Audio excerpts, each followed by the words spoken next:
ఇటీవల ప్రభుత్వం GO number 49 పేరుతో కుమరం భీం కన్జర్వేషన్ రిజర్వ్ అంటే ఉమ్మడి ఆదిలాబాద్ జిల్లాలో ఉండే కవ్వాల అభయారణ్యాన్ని మహారాష్ట్రలో ఉండే అంధారీ తడోబా అభయారణ్యంతో కలుపుతూ ఒక టైగర్ కారిడార్ను ఏర్పాటు చేస్తున్నాం.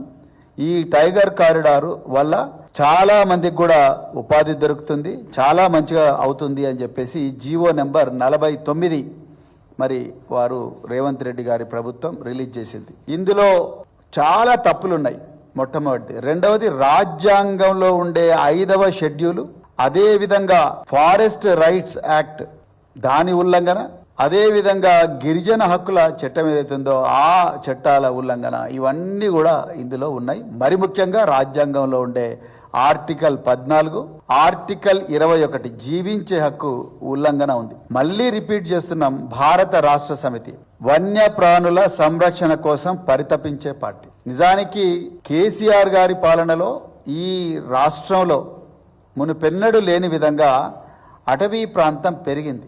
ప్రతి సంవత్సరం కూడా కోట్లాది మొక్కలను తెలంగాణకు హరితహారం పేరుతో కేసీఆర్ గారు నాటించేవారు. అందరితో, కేవలం ఫారెస్ట్ అధికారులే కాదు, రాజకీయ నాయకులే కాదు, విద్యార్థులు, ఉద్యోగస్తులు, సీనియర్ సిటిజన్స్ అందరితో కలిపి నాటించి తెలంగాణ అటవీ ప్రాంతాన్ని పర్సంటేజ్ను మరింతగా పెంచిన గొప్ప దార్శనికులు కేసీఆర్ గారు. అదేవిధంగా వన్యప్రాణుల కోసం ఎంతో కష్టపడి మరి అటవీ ప్రాంతాన్ని డెవలప్ చేసి రకరకాల కార్యక్రమాలు చేశారు.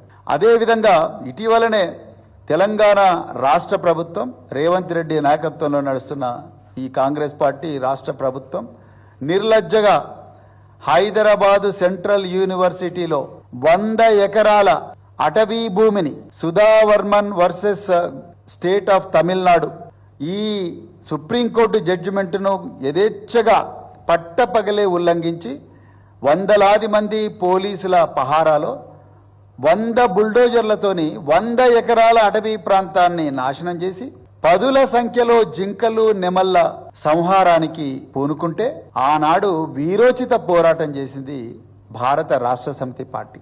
కేటీఆర్ గారు, హరీష్ రావు గారు, బీఆర్ఎస్వి నాయకులు, ఇంకా ఎంతో మంది సీనియర్ నాయకులు పెద్ద ఎత్తున కూడా ఉద్యమం చేశారు. దీని మీద 2 విద్యార్థుల మీద నాన్ బెయిలబుల్ కేసులు పెట్టి జైలుకు పంపించిన రేవంత్ రెడ్డి. అటవీ ప్రాంత సంరక్షణ కోసం మరి పార్టీ చేసిన పోరాటం వల్లనే సుప్రీంకోర్టు గుర్తించి గౌరవ చీఫ్ జస్టిస్ బిఆర్ గవాయ్ గారు సెంట్రల్ ఎంపవర్డ్ కమిటీని తెలంగాణకు పంపించి అధికారులందరికీ కూడా వార్నింగ్ ఇప్పించిండ్రు. అప్పుడు కానీ రేవంత్ రెడ్డి ఆగలేదు. సో అలాంటి చరిత్ర బీఆర్ఎస్ పార్టీకి ఉన్నది. కానీ ఇలా ఎన్నో అబద్ధాలతో కూడుకున్న ఈ జీవో 49ను ఇవాళ ప్రజల ముందర తీసుకొచ్చి కేవలం 7 పులుల కోసం, నేను ముందరనే చెప్తున్నా, మేము వన్యప్రాణుల సంరక్షణకు పూర్తిగా సపోర్ట్ చేస్తాం, మా పార్టీ కల్చర్ అది.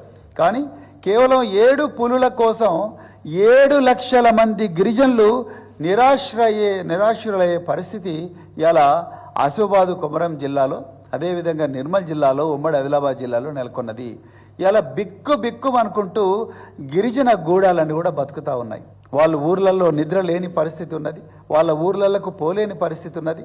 అదేవిధంగా పోడు చేసుకున్న భూముల్లో నాగళ్ళు పెట్టుకోలేని పరిస్థితి ఉన్నది, నాట్లేసుకోలేని పరిస్థితి ఉన్నది. తొలకరి చినుకలు ఆల్రెడీ వచ్చినాయి, నాట్లేసుకోలేని పరిస్థితి ఉన్నది.